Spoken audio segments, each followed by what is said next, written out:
ചട്ടങ്ങളുടെ പേരിൽ പൂരപ്പറമ്പുകളും ഭരണിക്കാവുകളും പെരുന്നാൾ ദേശങ്ങളും ചന്ദനക്കുടം വഴികളും എല്ലാം പ്രതിഷേധത്തിലാണ്. കോടതികൾ സതുദ്ദേശത്തോടെ പറയുന്ന കാര്യങ്ങൾ സ്വന്തം ആഘോഷത്തിന്റെ ശോഭ കെടുത്തുമെന്ന് ഭയക്കുന്ന ഉത്സവ കമ്മിറ്റിക്കാർ. ഇത് രണ്ടും തമ്മിലുള്ള അന്തരം മനസ്സിലാക്കുന്നതിലുണ്ടാകുന്ന പാളിച്ചയിൽ നിന്നാണ് പൂരം കലക്കൽ പോലുള്ള ആരോപണങ്ങൾ ഉയരുന്നത്. ആചാരവും ഉത്സവവും തമ്മിൽ വലിയ അന്തരമുണ്ട്. വിശ്വാസവും ആവേശവും തമ്മിലുള്ള അന്തരമാണത്. ആചാരങ്ങൾക്ക് ചിട്ടകളുണ്ട്. ഉത്സവങ്ങൾ ശരിക്കും മനസ്സിന്റെ ബഹിരാകാശത്താണ് കൊണ്ടാടുന്നത്.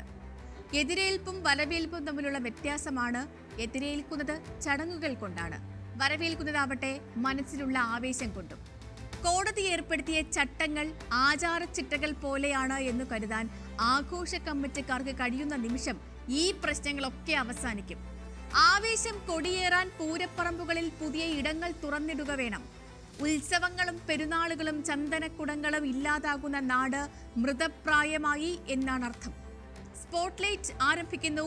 ആചാരം നടക്കട്ടെ, ആവേശം പെരുക്കട്ടെ. ചിട്ടവട്ടങ്ങൾ ഭരണകൂടത്തിന്റെ ദുശ്ചിന്തകളിൽ നിന്നും വരുന്നതാണ് എന്ന് പ്രചരിപ്പിക്കാൻ തുടങ്ങുന്ന ആ നിമിഷമാണ് നമ്മുടെ പൂരപ്പറമ്പുകളിലേക്ക് രാഷ്ട്രീയം കയറുന്നത്. അത് ഒട്ടും സംഭവിക്കാൻ പാടില്ലാത്ത ഒന്നുമാണ്. നമ്മളെ മനഃപൂർവ്വം അവഗണിക്കുന്നു എന്ന ആ ഒരു ഭാഷ്യം ഒരു നിമിഷത്തേക്ക് മാറ്റിവെച്ച് കോടതി നിർദ്ദേശങ്ങൾ വായിക്കാൻ ശ്രമിക്കാം. ആനയും തീവട്ടിയും തമ്മിൽ 5 മീറ്റർ ദൂരം വേണമെന്ന ആദ്യ നിർദ്ദേശം എടുക്കാം. ഇപ്പോ പല ആനകളുടെയും ഇടത്തുഭാഗത്താണ് തീവട്ടി കൊണ്ട് നിൽക്കാൻ പാപ്പാന്മാർ അനുവദിക്കുന്നത്. അതിന് കാരണം പല നാട്ടാനകളുടെയും ഇടം കണ്ണിന് കാഴ്ചയില്ല എന്നുള്ളതാണ്. കാഴ്ചയുള്ള വലതുഭാഗത്ത് തീവട്ടി വന്നാൽ ആന ഇടയാനുള്ള സാധ്യതയുണ്ട്. 2, ജനങ്ങളും ആനയും തമ്മിൽ 8 മീറ്റർ ദൂരം വേണം എന്നുള്ള നിർദ്ദേശമാണ്. അകലം ഉറപ്പാക്കാൻ ബാരിക്കേഡുകൾ കെട്ടണം. 10 അടി പൊക്കമുള്ള ആനയ്ക്ക് ശരാശരി 4 മീറ്റർ നീളം കാണും. അത് 2 കാൽവയ്പിൽ എത്തുന്നതിന് അപ്പുറം നിൽക്കണം എന്ന് മാത്രമാണ് കോടതി പറഞ്ഞത്. പിന്നെയുള്ള നിർദ്ദേശങ്ങൾ കൂടി നോക്കിയാൽ തുടർച്ചയായി 3 മണിക്കൂറിൽ കൂടുതൽ ആനയെ എഴുന്നള്ളിക്കരുത്. ആനയെ 30 കിലോമീറ്ററിൽ കൂടുതൽ നടത്തരുത്. ഇതിനെയൊക്കെ നമുക്ക് സഹജീവിയോടുള്ള പരിഗണനയായി എടുക്കാൻ കഴിയില്ലേ? കോടതിയെ ബോധ്യപ്പെടുത്തിയാൽ തിരുത്താൻ കഴിയുന്ന ഒരു നിർദ്ദേശമുണ്ട്. രാത്രിയിലെ എഴുന്നള്ളിപ്പുകൾക്ക് കോടതി പ്രത്യേക വിലക്കൊന്നും ഏർപ്പെടുത്തിയിട്ടില്ല. അങ്ങനെ ഉണ്ട് എന്ന് പ്രചരിപ്പിക്കുന്നതും ശരിയുമല്ല. ആനയെ രാത്രി 10 മുതൽ രാവിലെ 4 വരെ വാഹനങ്ങളിൽ കൊണ്ടുപോകരുത് എന്നുള്ളതാണ് ഒരു നിർദ്ദേശം. അതോടൊപ്പം മറ്റൊന്നുകൂടിയുണ്ട്. രാവിലെ 9 മുതൽ വൈകിട്ട് 5 മണി വരെ പൊതുനിരത്തുകളിലൂടെ നടത്തരുത് എന്നും ഈ സമയത്ത് വാഹനങ്ങളിൽ കൊണ്ടുപോകരുത് എന്നുമാണ് നിർദ്ദേശം. ഫലത്തിൽ വാഹനങ്ങളിൽ കൊണ്ടുപോകാൻ രാവിലെ 4 മുതൽ 9 വരെയും വൈകിട്ട് 5 മുതൽ രാത്രി 10 വരെയും മാത്രമേ സാധിക്കുകയുള്ളൂ. തൃശ്ശൂരിൽ നിന്ന് ഒരു ആനയെ കണ്ണൂരോ തിരുവനന്തപുരത്തേക്കോ എത്തിക്കാൻ 2 ദിവസത്തെ യാത്ര തന്നെ വേണ്ടിവരും. 90 ദിവസം മാത്രം നീണ്ടു നിൽക്കുന്ന ഉത്സവകാലമാണ് ഏക വരുമാനം. ഇതാണ് ആന ഉടമകളെയും ആനക്കമ്പക്കാരെയും ഉത്സവ കമ്മിറ്റിക്കാരെയും പ്രതിഷേധത്തിനിറങ്ങാൻ പ്രേരിപ്പിച്ചതും. 25 കിലോമീറ്റർ വേഗത്തിൽ മാത്രം ഓടിക്കാൻ അനുവാദമുള്ള വണ്ടി 125 കിലോമീറ്റർ പിന്നിടാൻ 5 മണിക്കൂർ എടുക്കും. ദിവസം 125 കിലോമീറ്ററിൽ കൂടുതൽ ആനയെ വാഹനത്തിൽ കൊണ്ടുപോകരുത് എന്നാണ് പറഞ്ഞിരിക്കുന്നത്. 10 ദിവസത്തെ ഉത്സവങ്ങളുള്ള ക്ഷേത്രങ്ങളിലെല്ലാം തന്നെ 8, 9 ദിവസങ്ങളിലൊക്കെ രാത്രി 10 മുതൽ പുലർച്ചെ 3 വരെ എതിരേൽപ്പുകളുണ്ട്. ഈ എതിരേൽപ്പുകൾക്കാണ് തിരുവിഴ ജയശങ്കറും അമ്പലപ്പുഴ നല്ലേപ്പിള്ളി സഹോദരന്മാരും കാരക്കുറിച്ചി അരുണാചലവും മധുരൈ പൊന്നുചാമിയും ഒക്കെ നാദസ്വരം കൊണ്ട് മഹാ അരങ്ങുകൾ തീർത്തിരുന്നത്. പല്ലാവൂരും പെരുവനവും മട്ടന്നൂരും കിഴക്കൂട്ടും തായമ്പകയെ രാഗങ്ങളിലേക്ക് ലയിപ്പിച്ചിരുന്നത്. അതെല്ലാം ജനതയുടെ അവകാശമാണ്. അതിന് നിലവിൽ തടസ്സങ്ങളുമില്ല. തടസ്സമുണ്ടെന്ന് പ്രചരിപ്പിക്കുന്നതിനെയാണ് നമ്മൾ എതിർക്കേണ്ടത്. ഇനി തടസ്സമുണ്ടെങ്കിൽ തന്നെ അത് ഉത്സവപ്പറമ്പുകളിൽ പ്രതിഷേധക്കാറ്റുയർത്തി പരിഹരിക്കേണ്ട ഒരു വിഷയമേയല്ല.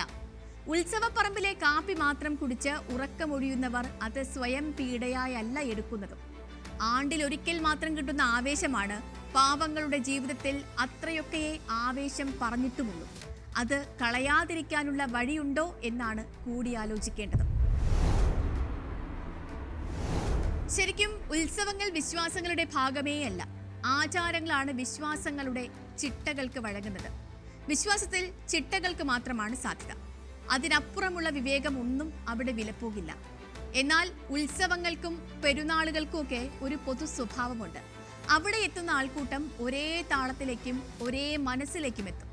ആവേശത്തിന്റെ ആ ഉയരമാണ് ജീവിതത്തിലെ അപൂർവ കയറ്റങ്ങളുടെ കാലം.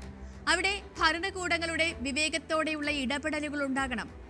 ആനയുടെ അടുത്തേക്ക് പോകുന്നത് നിയന്ത്രിക്കുന്നത് ആ ആൾക്കൂട്ടത്തിന്റെ സുരക്ഷയെ കരുതിയാണ് എന്ന് ബോധ്യപ്പെടുത്താൻ കഴിയണം. അതത്ര എളുപ്പമുള്ള കാര്യമല്ല. കാരണം 20-ലേറെ ആളുകളെയും കൂട്ടാനയെയും വരെ കുത്തിക്കൊന്ന ചരിത്രമുള്ള തെച്ചിക്കോട്ടുകാവ് രാമചന്ദ്രന് വേണ്ടി ആവേശം കൊള്ളുന്ന ആൾക്കൂട്ടമാണത്. കോൺക്രീറ്റ് കെട്ടിടത്തിന്റെ മുകളിൽ വരെ ഓടിക്കേറിയ ചരിത്രവുമുണ്ട്. ആന രാഷ്ട്രീയത്തിൽ മനം മടുത്ത് ഒരു പാപ്പാൻ രാമചന്ദ്രന് മുന്നിൽ നിന്ന് വിഷം കഴിച്ച് മരിച്ചിട്ടുണ്ട്. ഇത്രയൊക്കെ കഥകളുണ്ടെന്ന് പറഞ്ഞാലും തെച്ചിക്കോട്ടുകാവ് രാമചന്ദ്രനെ എഴുന്നള്ളിക്കാതെ പൂരവും വിളക്കുമില്ല എന്ന ആൾക്കൂട്ടം തീരുമാനിക്കും. അവരെയാണ് അകറ്റി നിർത്തുന്നത് അപകടം ഒഴിവാക്കാനാണ് എന്ന് പറഞ്ഞ് ബോധ്യപ്പെടുത്തേണ്ടത്. അങ്ങനെ ബോധ്യപ്പെടുത്താൻ ശ്രമിച്ചാൽ ഇവിടെ രാഷ്ട്രീയ ഇടപെടലുണ്ടാകും. അതാണ് തൃശൂർ പൂരത്തിൽ കണ്ടതും തിരഞ്ഞെടുപ്പ് വിഷയമായതും. ബുദ്ധി ഉറച്ചവരെ വിവേകത്തോടെ നമുക്ക് കാര്യം പറഞ്ഞ് മനസ്സിലാക്കാം. എന്നാൽ ബോധപൂർവം ചെയ്യുന്നവരെ ഒന്നും ബോധിപ്പിക്കാൻ കഴിഞ്ഞെന്നും വരില്ല.